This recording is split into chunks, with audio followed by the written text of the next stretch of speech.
Welcome sa aking YouTube channel. Sa video na to, mag-house wiring tayo. Kaya umpisa na natin to pagkatapos ng intro.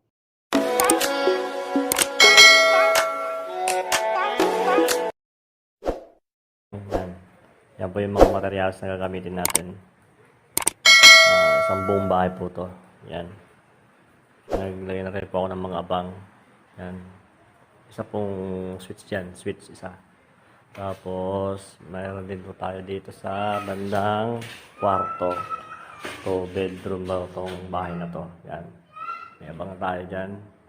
Tapos, meron na rin tayo dito sa ilaw para sa single switch. Nakapaglagay na tayo ng wire. Tapos, yung saksakan na to, bali, isa na lang po yung nakalagay na wire dito.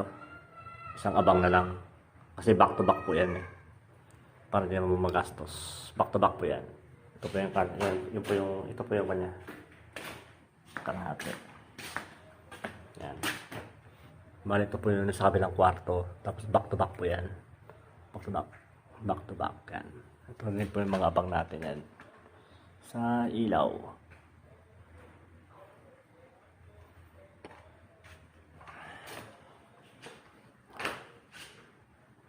Tapos meron tayo abang doon, saksakan. Isang saksakan doon. Ayun yung junction box. Doon tayo mag-i-splice. Tapos doon din, mag-i-splice din tayo doon.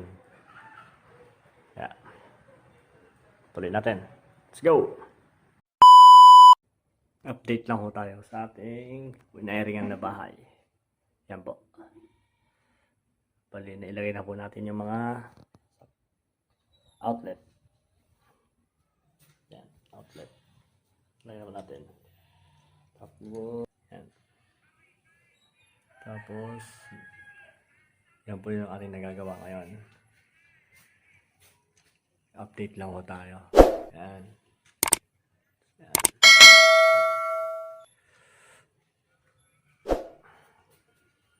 Yung ating switch papunta sa CR. Yan, wala pa tayo kanyan. Wala pa tayong na receptacle. Pero mamaya malalagyan na natin yan. Kaya, tapos doon po tayo mamaya mag-splice na rin na tayo doon mamaya. Yan po yung ating natatapos ngayon. Kaya, bali, ito naman po yung ating back-to-back outlet. Ito po, hindi ko na po na-videoan na kung paano po ako nag-splice at saka paano ko po linagay kasi nag-iisa lang po tayo. Kasi, ang ginawa ko po, nag-connection po ako dito, dalawa. Yan, tag-isa. Tapos papunta sa kapila. Tapos linusot ko po siya dito. So, yan po yung pagkaka-splicing. Yan po yung pagkakalagay niya. Sa back-to-back outlet. Hindi ko natin na-videoan kasi nag-iisa lang ko tayo eh. Ano po yung kanyang junction box. Tapos, ito po yung ating ilaw. Yung ating switch.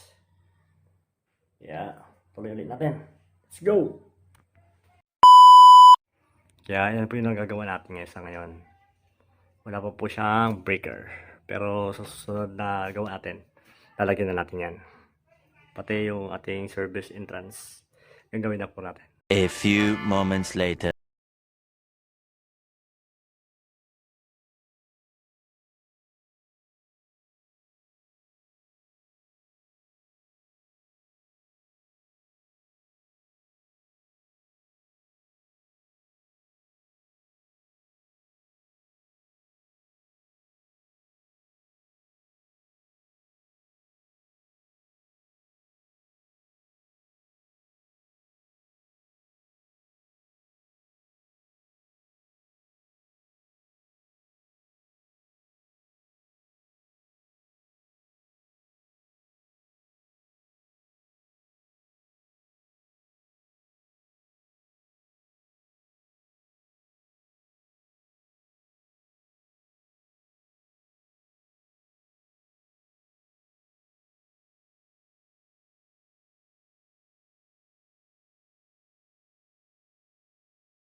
Bale yan po, tapos na po tayo. Ayan.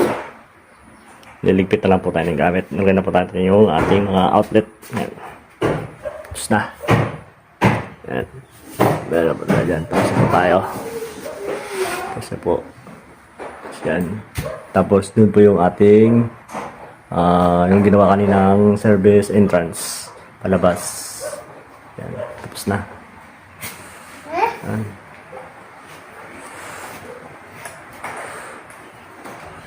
Kwarto. Yan po. Yan. Yan na po yung ating natatapos.